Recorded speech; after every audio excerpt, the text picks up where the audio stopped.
If you love juicy, tender, fall off the bone baked chicken legs, then this recipe is for you. Let me show you how to make it. So we're gonna start off with a green bell pepper and a yellow onion. And I'm only gonna use half of each one. And we're just going to slice up the bell pepper and onion into thin strips. And this is gonna go in the baking dish with the chicken legs to add extra flavor to the chicken. So once I've cut up or sliced up my green bell pepper, then it's time to move on to the yellow onion. Again, I'm only using half of it, and I'm just gonna cut it up into thin strips.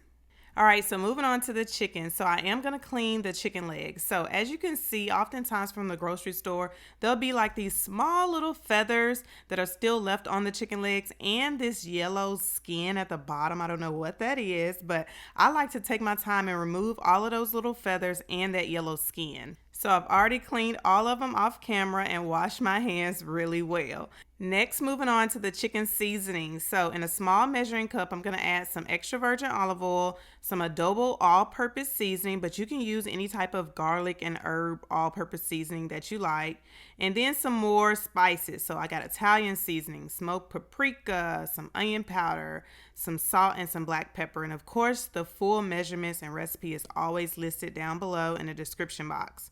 But I'm gonna mix all of those together and set it aside. So now I'm grabbing those chicken legs that I've already cleaned. I'm gonna pat them dry with a paper towel, and then I'm gonna add all of that chicken seasoning and olive oil onto the chicken legs. Now you can just mix it together. You can use a food safe glove or just some clean hands like I'm doing. You just wanna make sure you thoroughly mix all of that chicken seasoning into the chicken legs. Take your time, make sure to rub it in, get under the skin, on top of the skin. It should look like this once it's done. Now grab yourself a 9 by 13 inch baking dish and butter the bottom of it, and then we're just going to add the chicken legs in. So I'm using a baking dish instead of a baking sheet or cookie sheet like you see some people do, because I want these to stay juicy, and the deeper it is, the more juicy it will be, especially if you cover it with foil. If you're using a baking sheet or cooking sheet, then it's going to be more crispy, but I want these to be juicy because that's how my mama made them. And that's how it's often made in the South. So anyway, then you just want to add those sliced green bell pepper and onion around the chicken. And now it's time to add some chicken broth. So I mixed chicken broth and flour together in the same measuring cup that I made that chicken seasoning in. So that way none of that seasoning goes to waste. So chicken broth, flour, mix it together, and be very careful not to pour over top the chicken. You just want to pour it in the bottom of the baking dish. This is going to add just more flavor and moisture to the chicken. Cover that baking dish with foil, bake it in the oven 375 degrees for 45 minutes. After 45 minutes, carefully, because it's going to be a lot of steam, carefully remove that foil. And then what we're going to do is going to look a little something like this, but we're going to start basting that chicken. So it's not done yet. That was just the first part of the chicken cooking. So you're going to use a spoon, carefully get some of those juices at the bottom, and just baste all of the chicken legs. And then we're going to put it back in the oven, this time uncovered, for 30 more minutes, about 25 to 30 minutes.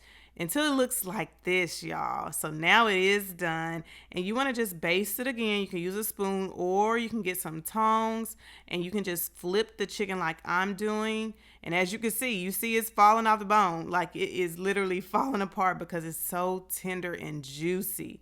But I just want to make sure that I'm getting more of that juice onto each of the chicken legs before I serve them. But y'all, these are literally the best chicken legs. This is how my mom always made it, and oh my gosh. You can pour some of those juices at the bottom over some mashed potatoes or some rice. It's just a really good, solid recipe. So I hope you try this one out. If you do, come back, let me know how you liked it. And if you like this video, leave me a thumbs up down below. And of course, don't forget to subscribe to the channel so you never miss when I upload a new video. And that's it. I'll see you in the next video.